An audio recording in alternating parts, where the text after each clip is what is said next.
What is going on, Governor Chisgule here, and today we're bringing you a KvK playback. That's right, we're traveling on vacation now, so we're editing the dozens and dozens of hours of pre-recorded KvK footage so that you've got something sweet to watch.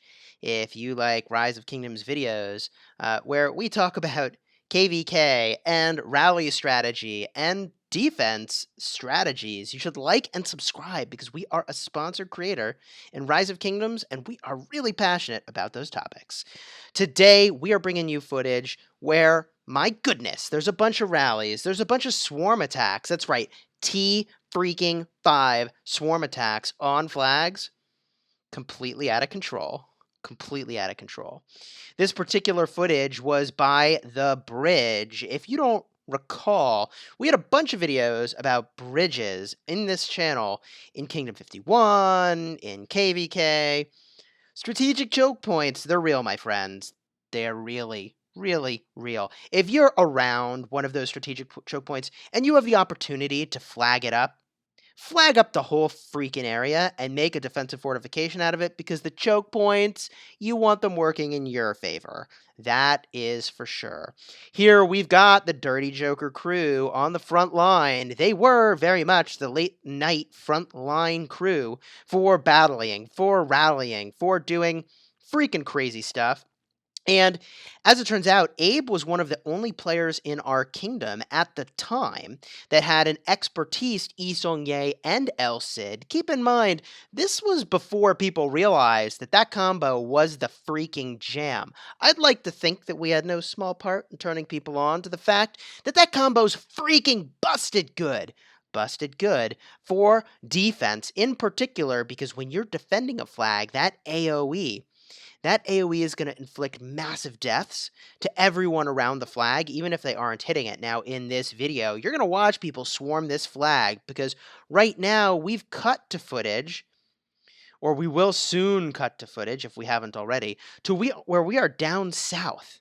We're down south by the fort that we built toward the level 5 pass. Now, we had built a fort by the level 5 pass as soon as the level 4 pass had opened, because we thought it would reserve our spot into the next zone. It turns out that the way that KvK works is, as soon as war starts, it's like 2 or 3 days before one side has basically lost so many troops that they don't want to fight anymore. In fact, to that point, we are on our mini right now, porting to that front line to dump troops into the rallies, because, like, we've lost over 1 million troops on our main.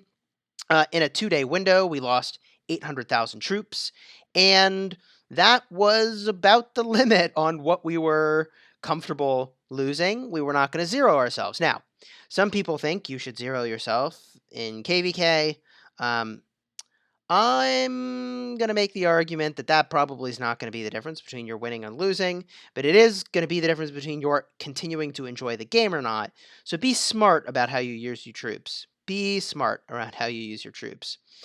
We now are reinforcing rallies from our mini. We're probably going to switch around where some of these titles are if we haven't already, although it's looking pretty decent. Pretty decent. A lot of folks on the front line. There's Zizhen. We give him General because, like, heck, he's swarming flags. Oh, Duke. Okay, Duke's good. We're going to give, okay, General to Abe. And you see, like, that flag is getting swarmed right now. The only reason we're not watching the flag is because we got titles to pass around. We give the Duke, or no, sorry, not Duke, the Justice to Death Squad. And look at this freaking crazy. Look at this crazy. We're about to join that particular rally, although looks like it was successful in beating the flag. The swarm is an insane idea. What is the advantage of swarming a flag? For every army that is swarming anything, you get an additional 2% damage dealt. That's called a surround bonus. The surround bonus is meaningful. The other bonus that you're getting by virtue of having lots of armies hitting something is the debuffs that are being applied, or the buffs that are being applied to friendly units. It's actually non-trivial how much of a benefit you're getting from those things. I would not underestimate how significant that is. It comes, however, at a cost that is way too steep for most people. A huge amount of deaths in the form of the armies that are doing the swarming against a structure like a flag. And that is because You, of course, have 100% deaths when you are the attacker of a flag. Nothing goes to the hospital. Good news, your hospital won't fill up. Oh my gosh. Now, this particular video, by the way, we're recording on our mobile device. By that, I mean my cell phone. Yeah, cell phone. Must have been late at night, must have been right before bed. We must have just opened things up when we were on our mini, about to like send out our gatherers, and like then we saw this happening, and so we joined in. Rallies in on the flag, Isongye El Cid as the attackers. I'm pretty sure Isongye El Cid as the defenders, and oh no, people are getting hit by the AoE of the flag, and that is just going to be massive, massive deaths. Abe's got some choice words for how he feels about how the combat is going. Abe was fun to play with. I'm not going to lie. He had strong opinions about things, but oh man. The strategy that the Jokers often liked to use was to bring such an overwhelming force and such persistent and unrelenting attacks that the enemy would ultimately want to submit because, like, look, when it becomes obvious that Zizhen and Abe do not care how many troops die and they're just going to train new ones, that has historically worked really, really well in getting people to just align with what they're thinking. Now, KvK is really interesting because there's a lot of people on both sides who feel exactly the same way. Here's a report from that particular flag assault. It's only going to show the deaths that the rally is aware of. When it looks like it's Isongye with Minamoto, fascinating. This report looks even, right? 185,000 dead for us, 183,000 dead for them. The reality is that they're winning big time because we're having unbelievable amounts of deaths in the people that are swarming this flag or are getting caught in the AoE of the defenders.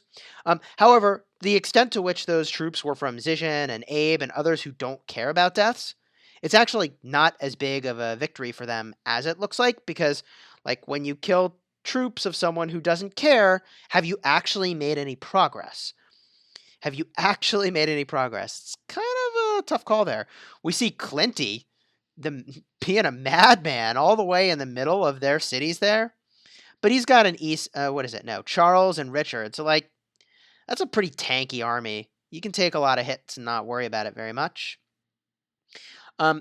Lot of combat going on here. I'm going to call attention to the fact that if you go to bed in a situation like this and you're on the front line, first of all, if there's limited space on the front line, you should consider porting away, assuming someone's there to replace it, and you should definitely use a peace shield if you're going to sleep. Rally in, yet again, Isongye El Cid as the pairing, likely to be Isongye Minamoto for the defenders. This is going to get interesting, and this is going to turn into a swarm in a heartbeat. We now send our troops to reinforce the rally, which I can't believe we're able to sneak past these guys. That's pretty crazy. There we go. We're in on the rally. Awesome. Swarm is in. Lots of folks given direction in Alliance chat. And holy jeez. Holy freaking jeez. I miss a lot of these players. They were fun to play with. Although I am really enjoying my new home in Kingdom 39. Look at this crazy. This is just straight crazy. Straight freaking crazy. Oh my gosh. Our troops got hit on our way into the rally, likely from some incidental AoE, whatever, not a big deal.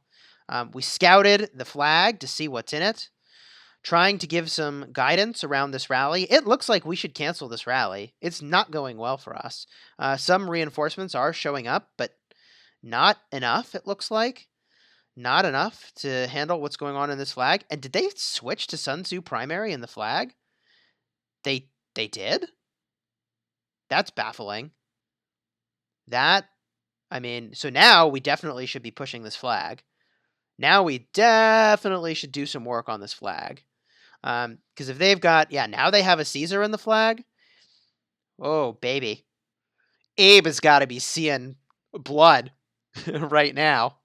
That's what we want to see. Although it looks like they've now figured out, we got to swap back to Isongye. Entirely possible that the owner of that army in the flag just had their armies swap out, and then bada boom, they just refill with a full army back in the flag, which is a valid strategy, but really not. The captain of the flag should not be doing that. The captain of the flag really should not be doing that. I don't know if we're gonna win this. I don't know if we're going to win this. This is remarkably close. With more reinforcements coming in here, I suspect we will not win. Our rally can get reinforced only so many times. A flag can be reinforced freaking infinitely. So, yep, rally canceled. Calling back the troops. That did not succeed. Let's get a look here at this report. We've slowed it down tremendously because historically we've gone through these maybe a little too fast. A lot of people involved in that defense, and 388,000 dead for us, 513,000 dead for them, including 162 Sev wounds for them. What this doesn't illustrate, however, is that we probably had double the deaths if you account for the armies that were swarming the flag. So this probably went better for them than it did for us, even though it looks like it was pretty decent for us here.